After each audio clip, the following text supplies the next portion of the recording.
Hey, y'all, I'm Bud Elliott, and this is my college football summer school series on Cover 3. I bring on the team experts from the 24/7 sports staff and ask them the questions I care about. No fluff. Which players will be toughest to replace? What position groups are sneakily better or worse than I realize? We get you the scoop on each team in 20 minutes or less. Let's go. Hey, guys, back again here with Bud Elliott's College Ball Summer School on the Cover 3 podcast. Today, we are talking UCF, a really exciting time for the Knights as they enter the Big 12. And to help us talk it, we're going to bring on Stephen Leonard of Knights 247. Stephen, what's going on?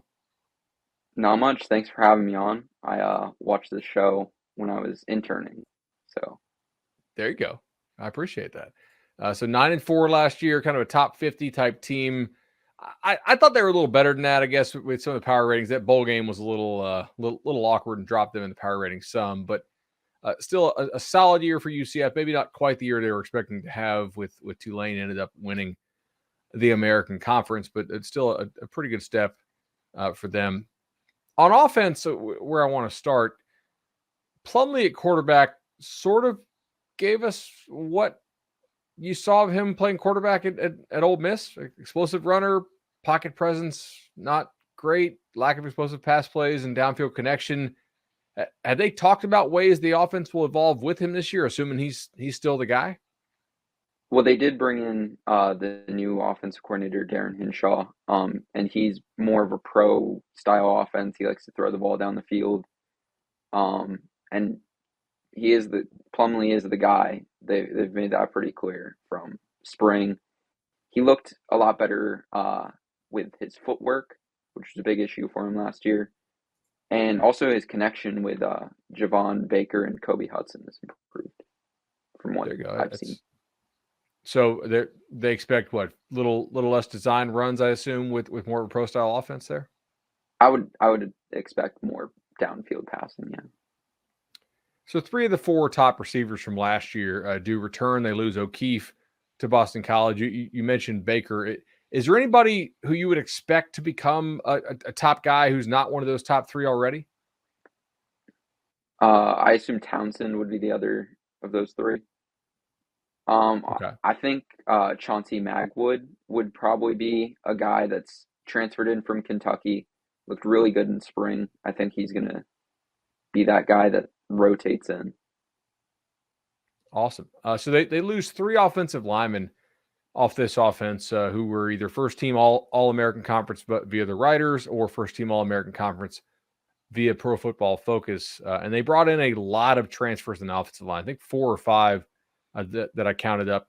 Can you walk me through kind of who you expect to be starters on this unit and what this unit looks like to you?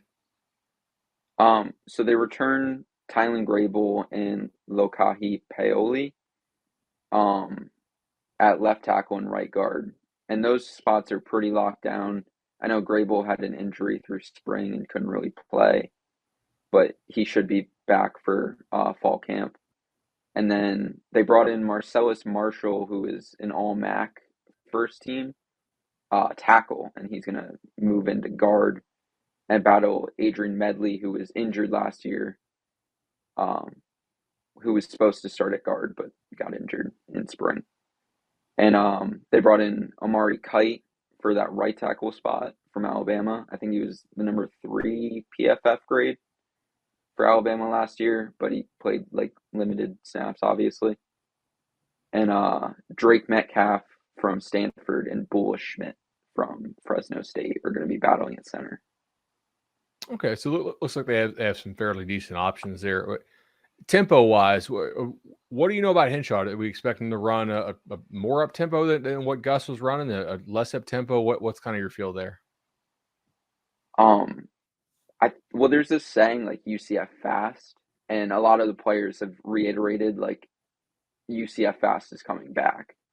So I think the tempo of the offense will probably be a little higher.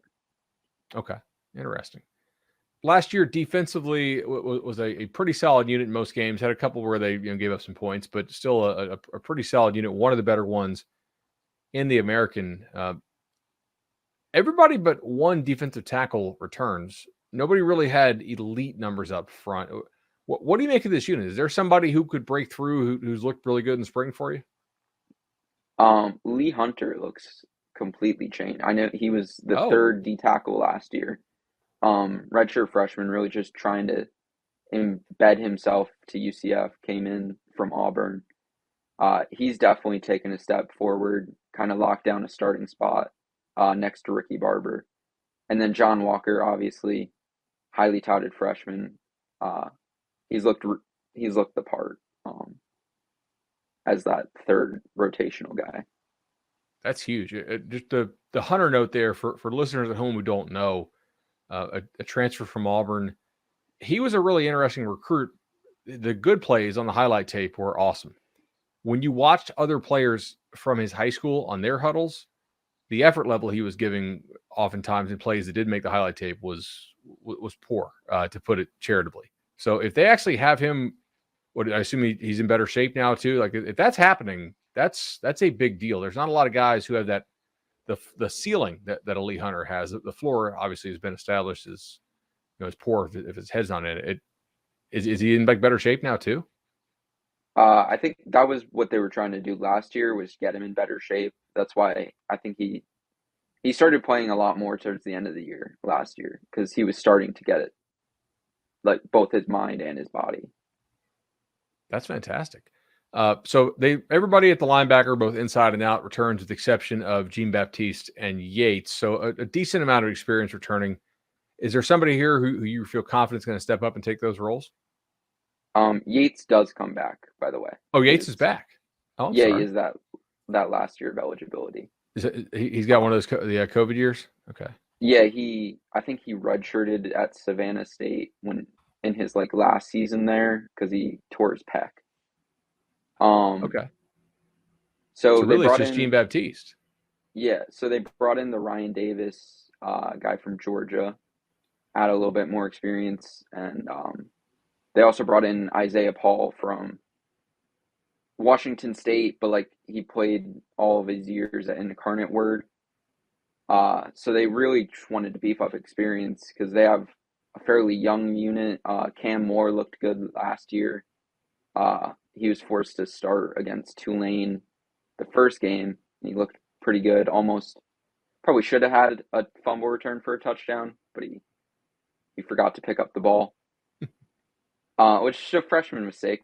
First start, it's going to happen. But Yeah, for sure. Uh, so would this unit be one that you'd project to take a step forward from last year? I think it was probably the weaker point of the defense last year. The numbers don't really show that. Like I think Jason Johnson led the team in tackles. Jean Baptiste was higher in it, but just from watching them, their coverage and their run stopping kind of lacked at points. I think some numbers actually really do support your claim there on Jason Johnson. I mean, it led the team in tackles, but a havoc rate of 0.7%. So like under one for your top linebacker is really not making an impact. I mean, just kind of cleaning up stuff, but not getting a lot of stops to your point there. Defensive backfield. So Devontae Brown transfers to Miami. Devad Wilson, I believe, is graduated, right? Yeah, he's on Um, the Jaguars. there we go. So on the Jaguars now, they bring in 4 or 5 transfer defensive backs. Can you help me make sense of what this room's going to look like? UCF did a great job in the portal, I feel like, but I'm not really sure who's going to play and who's going to be more of that backup role. Yeah, it seems like Brandon Adams has locked down one of the starting spots over the spring. He was a quarterback in high school, came in as a safety, and then moved to corner his freshman year and started right away. He's looked pretty good. Very tall, athletic guy. And then they brought in DeCorian Patterson, who led the nation in interceptions last year. So you'd assume he ends up taking the other spot. And then they have Nakai Martinez in the slot with Braden Marshall backing him up. So And then there's you some also have chance that guys they like don't. Fred Davis and Jamerick Morris could get in that rotation. And then at safety, that's more of an interesting position because they had a lot of players out in the spring. So you don't really know. Jaire Wilson, DeJordan Mask were really taking the mantle there. But you had Quadric Bullard, Dylan Lester, and Jarvis Ware all out with injuries. So, gosh, is Ware a guy who will be back for the fall? You think? I don't know at this point. I think Bullard has the best chance to return early, just because they all had leg injuries. For sure, yeah, that'd be a situation to monitor. For those guys can definitely play. Steve, where would you say is the spot on this squad that has the biggest drop off between starters and reserves, other than perhaps quarterback? Dang, I was going to say quarterback. Everybody tries, so we gotta. Although that is worth the discussion, to be honest. If the drop off is huge from Plumlee to the backup, well, because they had both backup quarterbacks from last year transfer out, so yeah. With a guy that runs as much as he does and takes as many shots as Plumlee does, that's got to be a bit of a concern, I guess.